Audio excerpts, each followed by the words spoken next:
और बुलेटिन की शुरुआत इस वक्त की बड़ी खबर के साथ करेंगे। मौसम से जुड़ी बड़ी खबर आ रही है। झारखंड में दिख रहा फेंगल तूफान का असर। इस वक्त की बड़ी खबर आपको बता रहे 4 दिसंबर के बाद और भी ज्यादा ठंड बढ़ने के आसार हैं। 4 दिसंबर तक आंशिक तौर पर बादल छाए रहेंगे। कोल्हान के हिस्सों में बारिश हो सकती है। रांची और आसपास के इलाकों में भी बारिश हो सकती है। जमशेदपुर, खूंटी, सिमडेगा, चाईबासा में इसका खास तौर पर असर देखा जाएगा। तो मौसम से संबंधित इस वक्त की बड़ी खबर आपको बता दें कि चेन्नई, मध्य प्रदेश, इन जिलों में खास तौर पर इस तूफान का असर दिख रहा था। और ऐसे में अब झारखंड से भी खबर आ रही कि वहां पर भी फेंगल तूफान का असर देखा जा रहा है। 90 किलोमीटर प्रति घंटे की रफ्तार से हवा का बहाव है और ऐसे में इसका सीधा असर झारखंड में भी देखा जा रहा। ठंड बढ़ने के आसार जताए जा रहे हैं। तो 4 दिसंबर तक बादल छाए रहेंगे, इसकी जानकारी सामने आ रही है। आपको बता दें कि अलग अलग राज्यों में तेज बारिश हो रही है। हवाई अड्डों को बंद कर दिया गया है। विमानों के परिचालन पर रोक लगा दी गई है। खास तौर पर इसका असर जो है वो चेन्नई, मध्य प्रदेश और साथ ही साथ दक्षिण भारत के कुछ अन्य राज्यों में देखा जाएगा। लेकिन इन सब के बीच झारखंड से भी खबर आ रही है कि इस तूफान का असर वहां भी हुआ है। आंशिक तौर पर बादल छाए हुए हैं। बारिश होने की भी संभावना जताई जा रही है और बादल होने की वजह से धुंध भी ज्यादा है और ऐसे में ठंड बढ़ने के आसार जताए जा रहे हैं।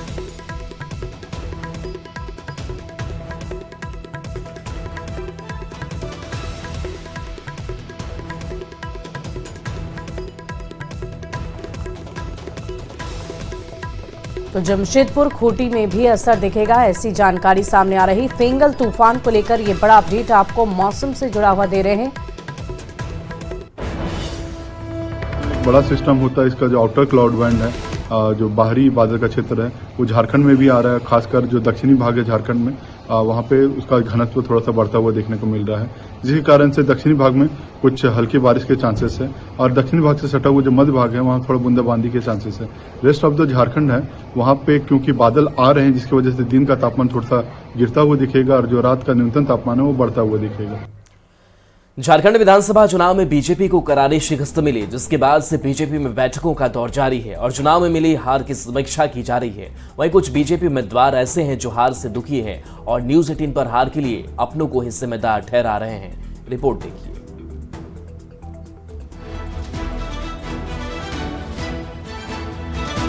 झारखंड में नहीं खिला कमल, हार के बाद बीजेपी नेताओं में हलचल और उसी हलचल का नतीजा है ये समीक्षा बैठक। रांची के बीजेपी कार्यालय पर बीजेपी अध्यक्ष, राष्ट्रीय संगठन महामंत्री, प्रदेश प्रभारी, चुनाव प्रभारी के साथ तमाम बड़े नेता इकट्ठा हुए और झारखंड में जनता का आदेश उनके पक्ष में क्यों नहीं आया, कहां चूक हुई और 5 सालों तक बीजेपी किस तरीके से अपने वोट बैंक को एकजुट रखेगी, इसको लेकर चर्चा की गई। वो कारण क्या रहे जिनके वजह से हम उतनी सफलता प्राप्त नहीं कर पाए जिनकी हमें अपेक्षा थी। इन सारे विषयों पे बड़े विस्तार से चर्चा करने के लिए हमारे राष्ट्रीय संगठन महामंत्री रांची आए हैं। 2 दिन का प्रवास है उनका और हम समझते हैं कि इन बैठकों से बहुत सारी चीजें खुल करके सामने आएंगी। हालांकि बैठक से पहले झारखंड विधानसभा चुनाव में हारे हुए विधायकों का दर्द न्यूज 18 के कैमरे पर जमकर छलका। किसी ने अपनों पर हराने का आरोप मढ़ दिया तो किसी ने आगे मजबूती से लड़ने पर जोर दिया।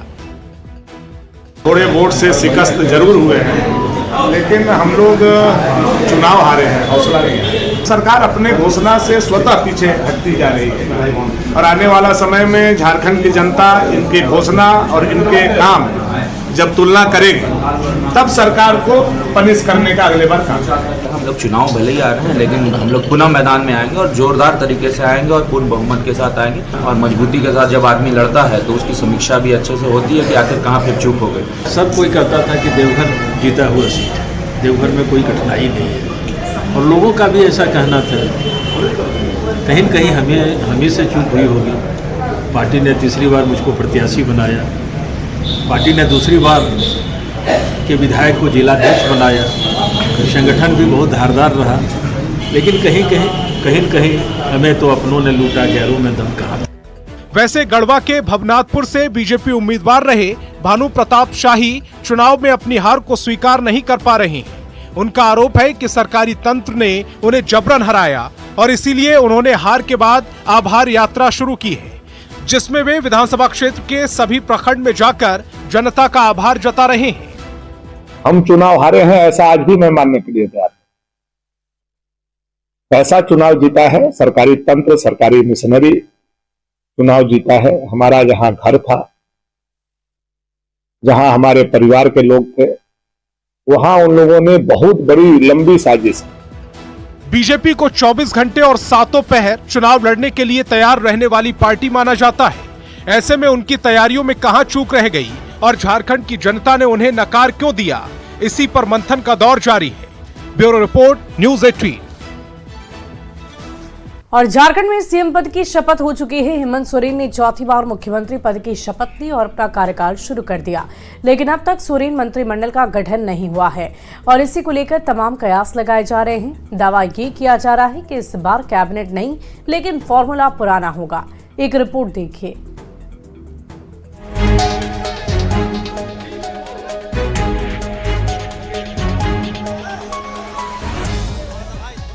झारखंड का आदेश आ चुका है। हेमंत सोरेन मुख्यमंत्री पद की शपथ भी ले चुके हैं, लेकिन कैबिनेट का गठन अब तक नहीं हुआ। कौन वित्त मंत्री होगा, कौन कृषि मंत्री होगा, किसके हिस्से आएगा स्वास्थ्य मंत्रालय, कौन होगा उद्योग मंत्री, तस्वीर अभी धुंधली है। लेकिन सियासी गलियारों में चर्चाएं गर्म हैं कि हेमंत कैबिनेट नई तरह से चुनी जाएगी या फिर फॉर्मूला पुराना होगा, यानी 6, 4 और 1 का। 6 मंत्री जेएमएम के, 4 कांग्रेस के, 1 आरजेडी के और इसी को लेकर कांग्रेस विधायकों की दिल्ली की दौड़ भी लगातार जारी है। फिलहाल फॉर्मूले के अनुसार जेएमएम से 6 मंत्री बनने हैं और ऐसे में मंत्री पद की रेस में 8 विधायक शामिल हैं, जिनमें कई नए चेहरे हैं। जेएमएम के 8 विधायकों में दीपक बिरुवा, हफीजुल हसन, रामदास सोरेन, मथुरा महतो, सुदिव्य कुमार सोनू, योगेंद्र प्रसाद, हेमलाल मुर्मू, डॉक्टर लुइस मरांडी के नाम शामिल है। वहीं हेमंत कैबिनेट में कांग्रेस कोटे के 4 मंत्री पद के लिए 7 विधायक रेस में हैं, जिनमें 3 पुराने चेहरे हैं जबकि 4 नए हैं। इन 7 नामों में रामेश्वर उरांव, इरफान अंसारी, दीपिका पांडे सिंह, प्रदीप यादव, अनूप सिंह, शिल्पी नेहातर की, नमन विक्सल कोंगाड़ी के नाम भी शामिल है। वहीं झारखंड में पिछली बार की तरह इस बार भी हेमंत कैबिनेट में आरजेडी से 1 मंत्री हो सकते हैं और इसके लिए 3 चेहरे सुरेश पासवान, संजय प्रसाद यादव, संजय सिंह यादव फिलहाल रेस में हैं और ये तीनों ही नए चेहरे हैं। देखना दिलचस्प होगा कि हेमंत कैबिनेट में किसी जगह मिलती है और किसे मायूसी हाथ लगती है। विभागों के बंटवारे पर भी सबकी नजर है। Bureau report, news 18। गोड्डा से बीजेपी सांसद निशिकांत दुबे का बड़ा बयान सामने आया है। सांसद ने कहा है कि जब तक बीजेपी का एक भी कार्यकर्ता जिंदा है, हिंदुत्व की रक्षा करता रहेगा। उन्होंने कहा कि झारखंड की जीत हार से इस अभियान को कोई फर्क नहीं पड़ता। निशिकांत दुबे ने दावा किया कि जब तक बांग्लादेशी घुसपैठियों को बोरा में बंद कर बाहर नहीं कर देते, आंदोलन जारी रहेगा। उन्होंने देवघर और गोड्डा में बांग्लादेशी घुसपैठियों पर आतंक फैलाने का आरोप लगाते हुए एनआरसी लागू करवाने तक चैन से नहीं बैठने की बात कही। तो भारतीय जनता पार्टी जो है, खुलकर मुझे बोलने में कोई परेशानी नहीं है कि ये देश हिंदू मुस्लिम सिख ईसाई का जरूर है, लेकिन भारतीय जनता पार्टी का एक भी कार्यकर्ता जब तक जिंदा है तब तक वो हिंदू हितों की बात करता रहेगा और हिंदुओं पर जहाँ कहीं भी अत्याचार होगा वहाँ हम मौजूद होंगे। इसीलिए मैं अचानक आया हूँ, सभी पीड़ित परिवार से मिलूंगा। कभी भी भविष्य में जब तक भारतीय जनता पार्टी का एक भी कार्यकर्ता इस पृथ्वी पर जिंदा है, इस भारत देश में जिंदा है, वो हिंदू हितों की बात करता रहेगा और उनकी रक्षा के लिए काम करेगा। आदिवासियों की जो घटती संख्या है 45% से जो 28% हो गया है, 24% हो गया है, और मुसलमानों की जो जनसंख्या 9% से 24%, 25% हो गया है, ये सभी बांग्लादेशी घुसपैठिए हैं। यहाँ एनआरसी लागू कराएंगे और जब तक बांग्लादेशियों को खदेड़ के बोरा में बंद करके भेज नहीं देंगे तब तक ये चलता रहेगा। चुनाव के हार जीत से इसका कोई मतलब।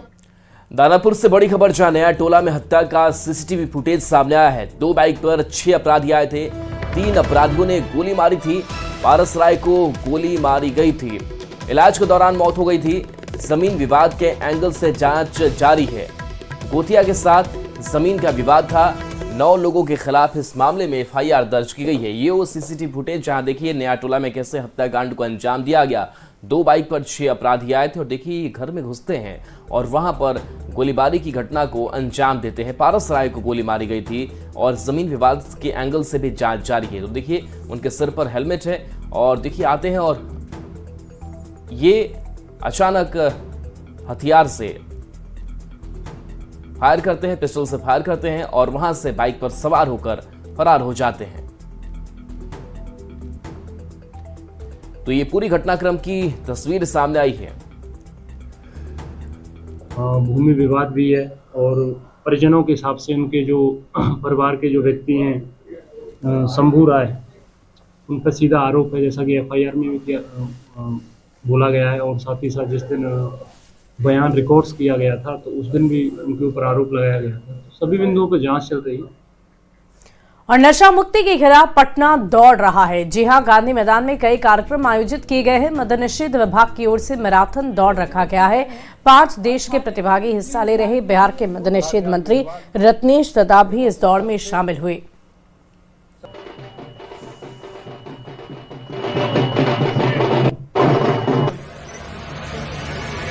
और फ्लैग ऑफ हम लोग करने वाले हैं, करें और फिट रहें। मुक्त बिहार के लिए कार्यक्रम आयोजित किया गया है। माननीय मुख्यमंत्री का जो सप्ताह था, सभी पदाधिकारियों के द्वारा, पुलिस पदाधिकारी एवं मद्य निषेध पदाधिकारी, मद्य निषेध के सचिव विनोद सिंह गुजियाल और रजनीश जी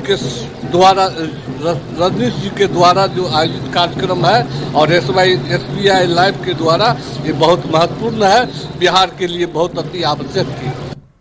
पटना में विश्व हिंदू परिषद की ओर से सड़क पर प्रदर्शन किया गया।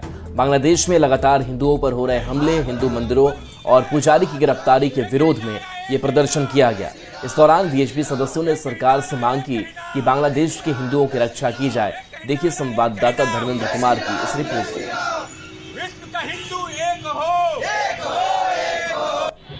बांग्लादेश में जिस तरह से हिंदुओं पर अत्याचार हो रहे हैं, उसको लेकर भारत और यूं कहें कि बिहार में भी विश्व हिंदू परिषद के द्वारा सड़कों पर उतरकर ये मांग की जा रही है कि कहीं ना कहीं उन हिंदुओं की रक्षा की जाए। और इसके लिए आप देख सकते हैं कि सड़कों पर विश्व हिंदू परिषद के तमाम जो कार्यकर्ता हैं वो उतरे हैं। और जो बांग्लादेश में जिस तरह से घटनाएं हो रही हैं, लगातार हिंदुओं पर अत्याचार हो रहा है, उसे कहीं ना कहीं रोकने की मांग की जा रही है। जो स्थिति है, भीप के बड़े बड़े नेता हैं वो भी लगातार इस बात को बड़ी मजबूती से कह रहे हैं कि जो बांग्लादेश में हो रहा है उसे तत्काल रोका जाए। और इसको लेकर आज विश्व हिंदू परिषद सड़कों पर उतरा है, प्रदर्शन कर रहा है।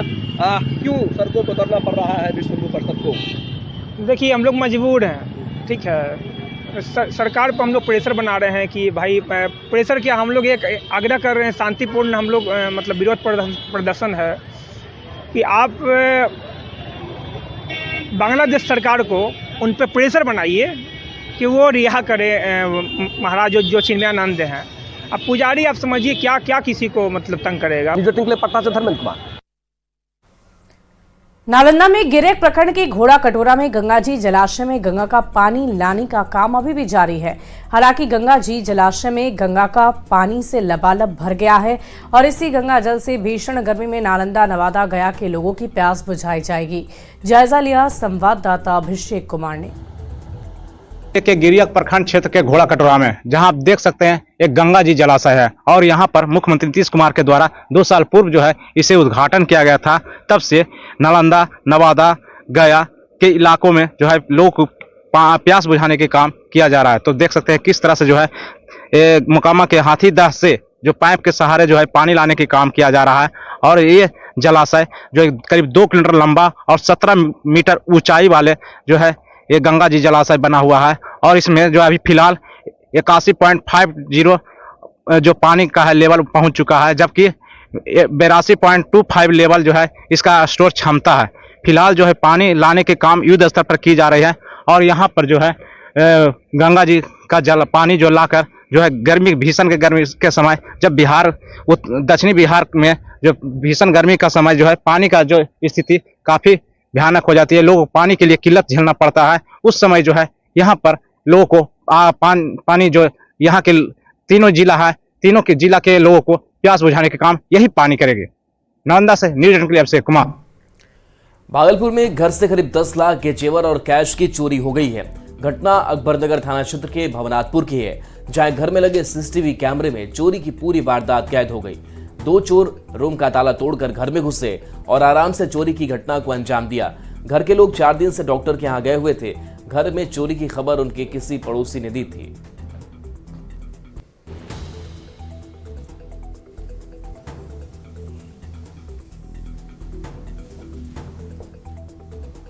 जो कल रात में हुआ, सुबह हमको 10 बजे जानकारी हुआ कि जैसे ताला टूटा हुआ है। हम लोग भागलपुर में थे, वहाँ से आए थे। आने के देखे कि पूरा ताला वाला तोड़ के ऊपर मैंने तोड़ दिया है। उसमें से सारा सोना जेवर थे। कितना लगभग सोना चांदी? 10 लाख के आसपास। और अगली खबर रामगढ़ से आ रही है, जहां बंगाल से झारखंड में आलू की आवक रुक जाने के बाद बाजार में आलू के दाम में तेजी से बढ़ोतरी हो रही है। अभी 2 रुपए प्रति किलो तक दाम में बढ़ोतरी दर्ज की गई है। थोक कारोबारियों की माने तो अगर हालात ऐसे ही बने रहे तो आने वाले दिनों में परेशानियां और भी ज्यादा बढ़ जाएगी। हालांकि रामगढ़ में उत्तर प्रदेश से भी आलू आ रहे हैं, लेकिन बंगाल के आलू की डिमांड अधिक है। लोगों ने जल्द ही समस्या के समाधान की मांग की है। बाजार में 2 रुपये किलो की बढ़ोतरी है और अगर इसी तरह बंद रहेगा तो रेट और भी बढ़ सकता है। अगर नहीं आएगा वह तो कुछ भी हो सकता है। आलू तो खाने का चीज़ है ना। अभी 2 रुपये किलो बढ़ा है, कल 4 रुपये किलो बढ़ सकता है, 8-10 रुपये किलो तक भी बढ़ सकता है। अभी आपके पास स्टॉक है? नहीं, आलू तो अभी हम लोग आ रहा है। जैसे बंगाल से नहीं आ रहा है तो यूपी वगैरह से आलू आ रहा है। आलू हम लोग यहाँ अवेलेबल है, आलू का कमी नहीं है।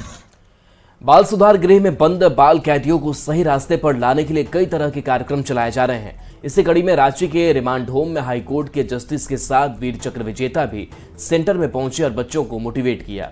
बच्चों में देशभक्ति की भावना जगाने के मकसद से ये कार्यक्रम आयोजित किया गया। साथ ही बच्चों को समाज की मुख्य धारा में लाने और अपराध की दुनिया से दूर करने की भी कोशिश की गई। हो चुका है बच्चों में। अब ये बच्चे रुकने वाले नहीं हैं। अब ये बच्चे कहीं भी पीछे मुड़ के देखने वाले नहीं हैं। अब यहाँ से तो ये आगे ही बढ़ते जाएंगे और झारखंड का ही भविष्य नहीं, इस राष्ट्र के भविष्य की संरचना इन्हीं हाथों से होगी, जिन हाथों को अभी आप ऑब्जर्वेशन होम में देख रहे हैं। अपने जीवन में कुछ न कुछ गलतियां हो जाती है और गलती होने के बाद अगर उनको ये लगा कि मैं गलती किया हूं, महसूस कर लिया, तो उससे बड़ा सजा भी कुछ नहीं है।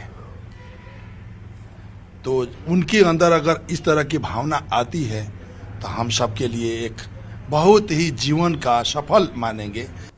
और दुनिया भर में अपनी पहचान रखने वाला कोडरमा का तिलैया डैम अब विकास की नई गाथा लिखने जा रहा है, क्योंकि केंद्र सरकार ने इस डैम के विकास के लिए 35 करोड़ रुपए खर्च करने का फैसला लिया। इस ऐलान के बाद से यहाँ रहने वाले लोगों में खुशी की लहर है।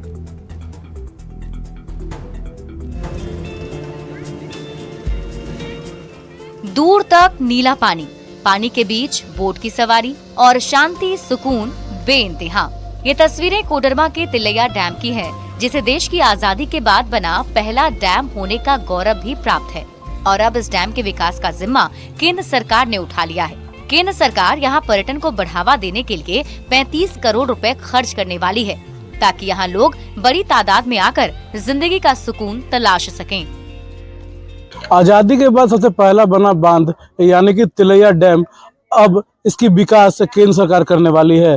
जो बातें सामने आ रही हैं कि अब केंद्र सरकार ने पर्यटन को बढ़ावा देते हुए इस क्षेत्र में लगभग 35 करोड़ रुपए की राशि को इन्वेस्ट करने वाली है, जिससे टूरिज्म को बढ़ावा दिया जाएगा। वहीं जो मूलभूत सुविधाएं हैं उसे भी यहाँ पर विकसित किया जाएगा।